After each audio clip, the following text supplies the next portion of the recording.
اهلا بكم في درس جديد من دروس اونلاين.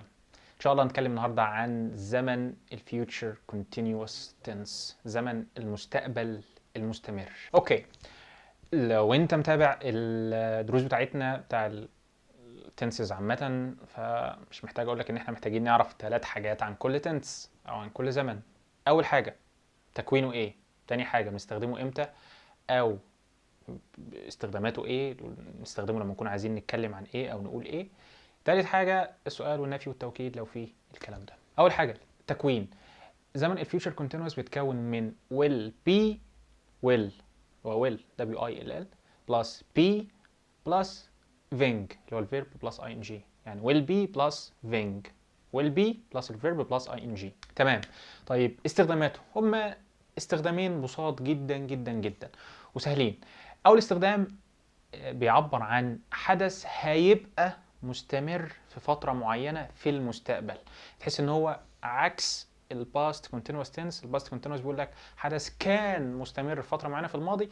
الفيوتشر كونتينوس تنس بيعبر عن حدث هيبقى مستمر في فترة معينة في المستقبل. جميل جدا. زي ايه؟ يعني مثلا واحد بيسألني هتعمل ايه بكرة الساعة 10 صباحا؟ هقول له tomorrow at 10 a.m. I will be eating my breakfast. هكون باكل الفطار بتاعي. تمام، او هكون بفطر يعني. مثال تاني tomorrow night علي will be studying for his exams. علي will be studying for his exams. علي هيكون بيذاكر الامتحانات بتاعته بكره، يعني بكره مساء علي هيكون بيذاكر. ده ببساطه استخدام او اول استخدام للفيوتشر كونتينوس تنس. الاستخدام الثاني وهو هيكون في حدث مستمر في المستقبل وبعدين حدث تاني هيقطعه. خد بالك ان الحدثين دلوقتي في المستقبل، ولكن هيكون في حدث مستمر وبعدين حدث يقطعه. الحركه ديت هي نفس الحركه بتاعه الباست كونتينوس تنس، ان في حدث كان مستمر في الماضي وبعدين حدث قطعه. اتفرج على الفيديو اللي فات لو ما كنتش اتفرجت عليه.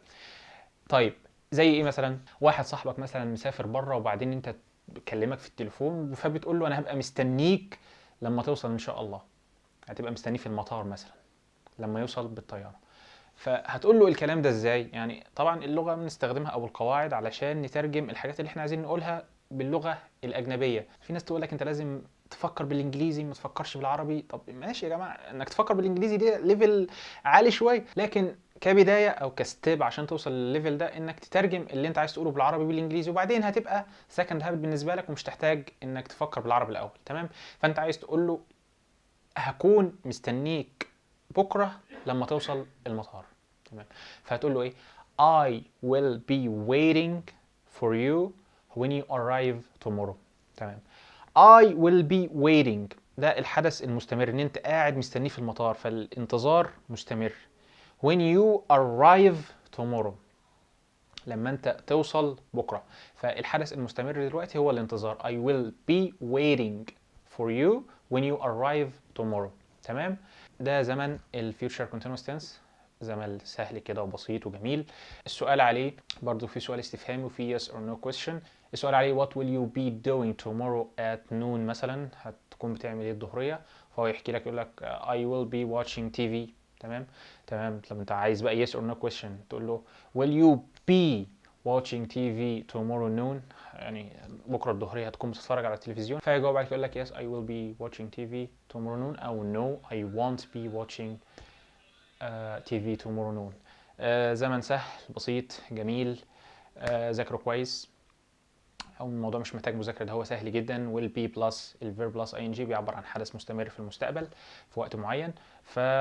ده زمن الفيوتشر كونتينوس تنس. لو عجبك الفيديو متنساش تعمل لايك سبسكرايب وشير وسيب لنا رايك في كومنت، وشوف الديسكربشن اكيد هتلاقي لينكات هتفيدك، سواء لينكات الحلقات اللي فاتت ولينكات الحلقات اللي جايه ان شاء الله، ومواقع ممكن تفيدك في تمرين الجرامر بتاعتك. السلام عليكم.